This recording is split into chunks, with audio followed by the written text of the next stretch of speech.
Bom, galera, de volta com mais essa videoaula. Nessa videoaula nós vamos falar sobre os relacionamentos entre as tabelas do banco de dados. Esses relacionamentos eles existem para que haja integridade referencial, ok? Por exemplo, vamos imaginar o seguinte: eu vou abrir aqui, por exemplo, a tabela cliente, igual naquela hora eu abri. Eu vim aqui, cadastrei um cliente. Quando cheguei lá no Client ID, coloquei um código 1 e passou. Observem que na tabela empresa não há nenhum registro ainda. Ou seja, depois que nós definimos os relacionamentos, fizemos ligação entre chave primária de uma tabela com chave estrangeira de outra e definimos como é que vai se comportar essa ligação, nós vamos começar a entender que eu não pode existir, é como se fosse aquela ideia de pai e filho, né? Eu não posso ter clientes se eu não tiver a empresa. Eu não posso ter um funcionário se eu não tiver ainda definida a empresa. Da mesma forma, eu não posso falar de itens de um pedido se eu não tiver esse pedido. Eu não posso criar um pedido se eu não tiver antes o produto. Correto? Então, assim, é como se fosse uma escala, onde a empresa está no topo, depois vem cliente, funcionário, item, pedido e produto. No nível abaixo, a empresa fosse o nível 1, cliente, funcionário, pedido e produto fosse o nível 2, na mesma linha, e no terceiro nível tivesse o IPP, que é a camada mais baixa disso aí. Tá? Então vamos dar início então do que eu estou falando, né? Relacionamento ele é acionado através desse ícone aqui, desse botãozinho. Eu clico nesse botãozinho, vai abrir para mim aqui esse espaço, pedindo para que eu inclua quais tabelas que eu quero relacionar. Eu quero adicionar todas as tabelas. Aqui, ó, eu segurei o Shift, setinha para baixo, ou posso adicionar uma por uma. Mas como eu vou adicionar todas, selecionei todas de uma vez e mando adicionar. Já posso fechar isso aqui. Eu vou fazer também uma ordenação, da mesma forma que eu disse a vocês, por camada. Eu vou pôr a empresa no topo. E aqui não importa a ordem. Vou colocar o cliente aqui, vou colocar o funcionário também aqui, vou colocar o pedido na frente aqui e o produto. A ordem aqui nessa linha não faz diferença. E o item do produto pedido mais embaixo aqui. Vou colocar na direção do pedido para ficar mais organizado. Bom, vejam como é fácil e interessante. Vejam que onde está em negrito significa que esse campo ele é o campo onde está a chave primária dessa tabela. Tá?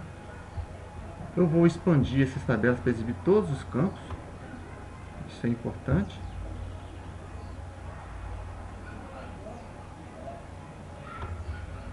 Eu vou subir ela um pouquinho, tá? Vai ficar um pouco fora, mas isso aí já expliquei.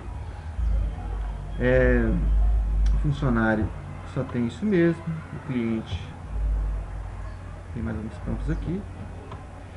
O produto também tem mais alguns campos que estão ocultos aqui. Beleza. Bom, o que eu tenho que fazer? Eu tenho que ligar o EmpID com o EmpID. Ou seja, EmpID eu só tenho um. Mas observem que eu tenho o Client ID aqui. O que eu faço? Observem bem. Eu vou clicar com o botão esquerdo do mouse em cima desse campo. Vou arrastar até o outro campo da outra tabela. Ou seja, eu peguei o EmpID e arrastei sobre o Client ID. Automaticamente, ele abriu para mim essa tabela de editar relacionamentos. Aqui está tabela com tabela. Eu estou relacionando o campo EmpID da tabela EmpEmpresa com o campo ClientID da tabela CliCliente. Aqui ele está me perguntando se eu quero impor integridade referencial. Vocês devem ter ouvido muito eu falar sobre integridade referencial. Nesse caso, sempre você coloca, tá? Sempre é necessário colocar. E aqui tem outras opções. Eu simplesmente coloquei que eu quero impor integridade referencial. Se eu não marcar aqui, vai se comportar de uma maneira. Se eu marcar um, é de outra maneira. Se eu marcar... Então eu tenho três maneiras aqui. Impus, não atribuir, que é para propagar a atualização, e nem exclusão. Então, nesse caso, eu tenho que pensar. Essa parte mais que a gente deve ter atenção. E realmente conhecimento.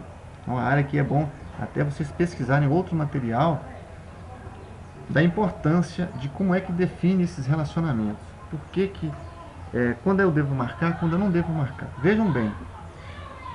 Propagar a atualização dos campos relacionados. Você pode marcar sem medo. Sem medo. O que esse propagar a atualização faz? Você cadastrou a sua empresa.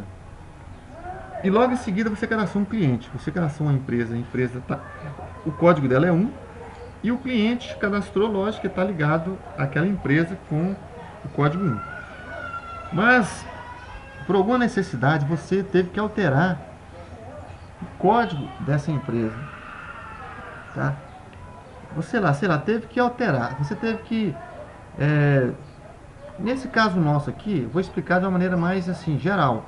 Porque no nosso caso, como nós utilizamos o MPID como do tipo numeração automática, não tem necessidade de nós colocarmos que é para propagar a atualização dos campos relacionados. Por quê? Porque o campo definido como numeração automática, ele não permite que você altere aquela informação. É como se fosse somente leitura. Mas qual é a necessidade disso? Vamos dizer que você tenha definido apenas como numérico e que o incremento, a atribuição do número àquele campo, você faça, você cria uma tabela de incremento. Vamos supor que você mesmo quer digitar aquele código. Você quer dar o código, você não quer que o sistema atribua, você mesmo vai atribuir. Então, assim, vamos dizer que você cadastrou um cliente, você cadastrou uma empresa, atribuiu um código para aquela empresa. Fez um cadastro de cliente, ou produto, funcionário, não importa. Vamos falar que nós estamos falando de cliente e empresa.